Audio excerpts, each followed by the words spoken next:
Comment rendre ton entreprise de taxi VTC plus rentable, plus profitable et je dirais même plus respectable? Dans cette vidéo, je vais aborder avec toi ce que je pourrais appeler du développement commercial, mais selon moi, selon ce que je pratique, pas de théorie, juste de la pratique.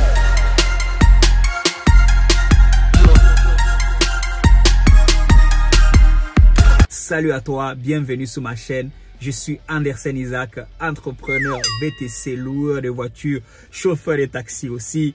Oui, j'ai fait un an de chauffeur de taxi, j'ai la carte de chauffeur de taxi et bien évidemment, achat et revendeur de voitures. Quelqu'un a dit, pour avoir plus, tu vas devoir devenir plus. Ou encore, pour avoir plus, il faut devenir plus. Donc, le premier point est ceci. Si tu veux avoir plus d'argent via ton entreprise, si tu veux que ton entreprise devienne plus et une valeur ajoutée, c'est là, comme c'est ton entreprise, c'est toi le fondateur de cette entreprise, c'est toi le père de l'entreprise. Donc, en tant que père, tu dois montrer un exemple en devenant tout simplement plus. Andersen, c'est pas pratique ce que tu dis, ou alors c'est du développement personnel. C'est du développement commercial, donc développement de toute façon. C'est toi qui développes ton commerce, donc c'est important que personnellement, tu sois développé. Ça veut dire quoi? Ça veut dire que tu dois réfléchir. Ça veut dire que tu dois travailler sur toi. Tu dois travailler sur toi, c'est-à-dire que tu dois prendre des informations qui sont bénéfiques à ton entreprise. Tu dois déjà commencer par croire que c'est possible. Croire que c'est possible d'avoir une entreprise qui travaille pour toi et qui te génère plus d'argent que ce que tu as aujourd'hui. Et pour ça, ça commence en toi. Ça commence déjà à prendre des informations comme tu fais, comme tu es abonné sur Autobricolage, comme d'ailleurs tu encourages et que tu participes dans des idées, dans les commentaires pour mieux grandir. Ça, justement, c'est ça, devenir plus. Quand tu regardes cette vidéo, moi, je me donne le challenge qu'après l'avoir regardé, la personne qui la regarde, l'entrepreneur taxi VTC qui la regarde, ou même loueur de voitures, ou même achat et vendeur de voitures qui la regarde, en sortant de là, il sera devenu plus. Parce que ce que tu apprends ici, c'est ça que tu vas implémenter dans ton entreprise. Tu ne peux pas être un chauffeur VTC qui est juste là derrière son volant, qui réagit seulement, qui subit le système, qui est là juste pour payer, pour sortir sa carte, payer et pleurer et réclamer. Non, tu dois être un chauffeur, un entrepreneur VTC engagé qui comprend ce qu'il fait, qui comprend le statut sous lequel tu travailles. Si tu es salarié, tu dois comprendre qu'est-ce que ça engage quoi d'être salarié. Qu'est-ce que je gagne en étant salarié et qu'est-ce que je perds en étant salarié. Quels sont les avantages en étant en auto-entreprise, en micro-entreprise. Quels sont les avantages en étant en SASU. Et quels sont les inconvénients. Ça, à chaque fois que tu travailles sur ça, eh bien, ça chauffe la tête pas que tu travailles. C'est de l'exercice, mon ami. C'est comme quand tu veux perdre du poids, tu dois aller courir, ça fait mal. Mais au bout d'un moment, ton corps est rodé, ton corps est adapté à cette situation. Et c'est là que tu remportes les victoires. C'est pareil pour ta société. Tu dois investir en toi, investir dans la lecture, dans la voiture par exemple. Ça, c'est le point numéro 2. Améliorer ton outil de travail et ta façon de travailler. Le point numéro 2, tu dois améliorer ton outil de travail. Mais comment tu peux l'améliorer si toi-même tu t'es pas amélioré? Si toi-même tu n'as pas fait le point numéro 1 où tu améliores ton compte en banque, où tu apprends à mieux gérer de l'argent, la gestion financière, comment tu peux améliorer le point 2? Comment ton outil de travail, tu vas le financer avec quoi? Et ça requiert de prendre des risques. Quand je suis allé prendre un deuxième véhicule en plus de celui-ci, au même prix, alors que j'avais déjà celui-ci, il y a des gens autour de moi qui m'ont demandé, mais tu vas faire quoi avec le van? Je vais le garder. Tu vois, clairement, je vais garder, je vais avoir, mais tu vas avoir les deux, mais tu seras le même chauffeur sur les deux. C'est pas grave. Mais tu n'as pas idée, aujourd'hui, peut-être plus tard, je t'en parlerai, les portes que la classe E m'ouvre, du moment ouvert, et tu n'as pas idée, tout simplement, parce que je suis allé, j'ai pris des risques. Est-ce que c'était facile? Non. Dès le premier mois, quand je me suis mis en route pour travailler avec, déjà le premier mois que je l'ai acheté, je n'ai pas travaillé du tout. Parce que bon, j'avais un voyage et il fallait trouver l'assurance. Et j'ai commencé à travailler avec le véhicule, je crois, en novembre. Mais dès la première ou deuxième semaine, pouf, quelqu'un m'arrive, la personne me rentre dedans. Alors qu'il y a assez de passage à droite. Et Arrêt technique pendant 1 mois. Le véhicule est immobilisé pendant plus d'1 mois. Le temps de faire des travaux. Jusqu'aujourd'hui, la fin n'est pas réglée. J'ai avancé alors que la personne est bien en tort et que c'est sûr. J'ai dû avancer les frais pour réparer ces véhicules. Parce que, comme c'est la police qui a rédigé le constat, ça prend du temps. Et ça, c'est un exemple parmi tant d'autres. La dernière fois, je t'ai montré, je le garde dans un parking, j'arrive, quelqu'un est venu s'amuser. Le jour, il y a des gens qui disent, ouais, parce que c'est du diesel. Mais en gros, vous êtes frustrés. Les gens qui cassent des voitures parce que c'est du diesel, c'est pas le vrai motif. C'est pas le vrai motif pour lequel vous cassez les voitures. Le vrai motif, c'est que vous êtes frustrés et aigris en voyant des voitures tout neuves. J'arrive, mon phare, enfin, le feu arrière est cassé. Et là, quelqu'un est venu vraiment, il a cassé quoi, tu vois. Sinon, autrement, ça n'aurait pas été possible. Ça serait tout le pare-choc qui aurait été abîmé.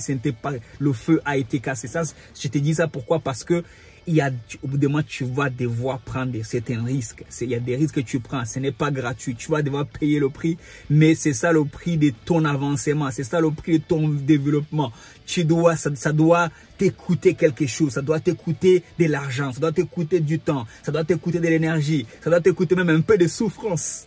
Mais tu es en train de grandir, tu as amélioré ton outil de travail.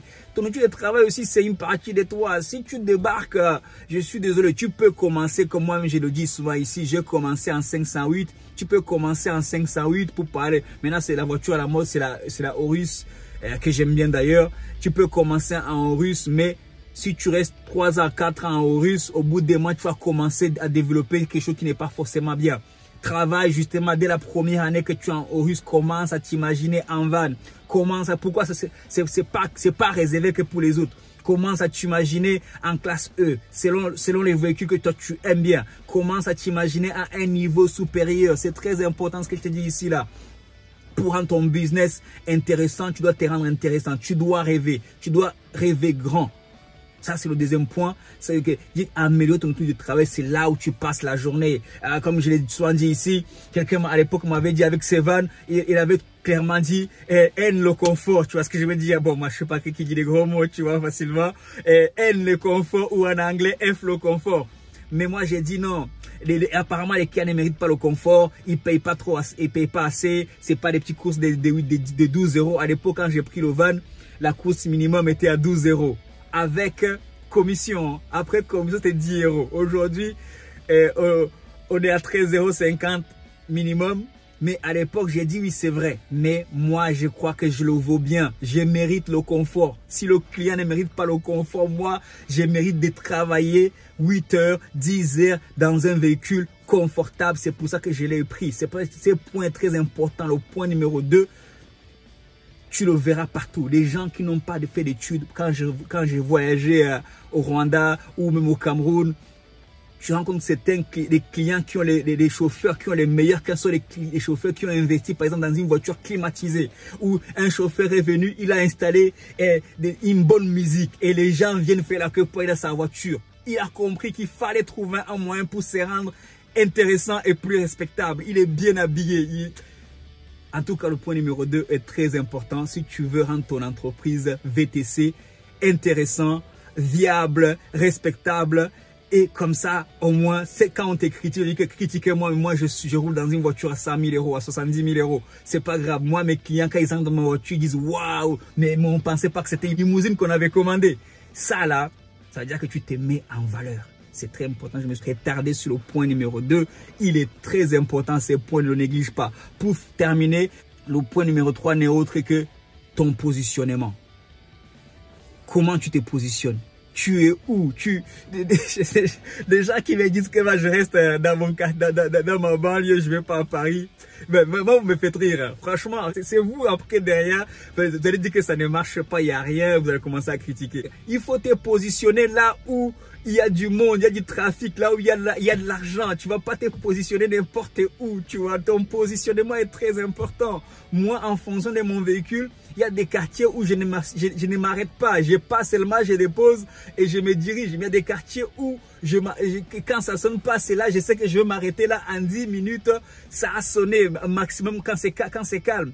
Ton positionnement est très important. Si je prends mon van, que je reste en Seine-Saint-Denis dans mon ancien quartier en attendant que ça sonne, je peux attendre longtemps. Et que quand j'ai déposé à Paris, je reviens là-bas, je peux attendre longtemps. Mais si je prends et que je vais sur les Champs-Élysées, c'est différent. Tu vois ce que je veux dire ou pas? Le positionnement dans le point numéro 3, je parle du développement commercial ici, c'est le Anderson Isaac. Si ce que je dis ici ne marche pas, viens me dire que ça ne marche pas. Le positionnement, mon ami, est très important. Tu dois te positionner au bon endroit, dans la bonne voiture, dans la bonne tenue. Tu vois, si tu n'as pas vu Louis Vuitton venir faire son magasin je sais pas, au marché des Basiliques, j'ai rien contre, ou à Port de Paris, Saint-Denis, Port de Paris, ou je sais pas, à Aulnay-sous-Bois, ou à Grigny. Ils vont pas se faire des magasins là-bas. Pourquoi? Parce qu'en fonction de la clientèle que tu vises, maintenant tu dois te positionner. Tu dois te positionner dans des bons groupes des VTC. Tu dois te positionner dans des bonnes rues où il y a des VTC. Tu dois te positionner en fonction justement de ton outil de travail. Moi, je souhaite qu'il y ait des VTC qui grandissent, qui évoluent. Ainsi, l'image du VTC va aller en s'améliorant et ça fait partie de ma mission sur YouTube. C'est de redorer l'image du VTC. C'est de redorer l'image, ce qui m'a donné envie d'aller m'acheter mes premiers costumes. Ce qui m'a donné envie de m'acheter mon van, c'est que ça revient. Il y en a plein qui pleurent. Venez tous, prenez des vannes si vous voulez. Prenez, tout le monde ne prendra pas des vannes de toute façon. Tout le monde ne regarde pas autobricolage, t'inquiète pas. Prends des classes E, prends des classes S et donne envie par ton métier. C'est là que tu démontres que tu aimes. En premier, c'est pas tout de suite. Ah là, tu verras ici, j'ai pas parlé d'argent. Combien le montant d'argent? Parce que les gens vont te parler d'argent. Tu peux gagner ça. Tu peux gagner tout ce que tu veux et rester fouché. Tu peux gagner tout ce que tu veux et continuer de pleurer. On peut te donner 500 € par jour dans ta Toyota CHR, mais tu vas toujours trouver des moyens pour continuer de pleurer. Mais quand tu rends ton entreprise intéressante, ce n'est plus qu'une question d'argent. Tu augmentes. Moi, ici, au fur et à mesure, j'augmente ma valeur dans ma façon de te servir des vidéos, dans ma façon de vouloir apporter quelque chose de différent tous les jours parce que j'apprends. J'augmente ma valeur. J'apprends à devenir, à dire que si j'ai envie d'avoir la prochaine classe S ou classe V, tout neuf, il faut que tout ce que j'ai à faire, c'est d'augmenter la valeur. C'est de m'augmenter moi-même. C'est d'augmenter qui je suis au-dedans de moi parce que ce que je suis est en relation directe avec ce que j'ai, avec ce que je dirige, avec ce que je gère. Si tu comprends ça, tu vas aller très loin. Sur ce, je te dis à très vite dans la prochaine vidéo. N'hésite pas de me dire ce que tu en penses. N'hésite pas de me dire ce que je peux améliorer. On est là aussi pour partager. Dis-moi ton point de vue et partage à quelqu'un qui a besoin de passer à un autre niveau. Partage cette vidéo à un VTC qui aimerait améliorer, rendre son business plus respectable et plus intéressant et ça va lui faire du bien. Sur ce, like aussi et on se dit à très vite. Ciao, ciao, ciao. Bye, bye. God bless you. Peace.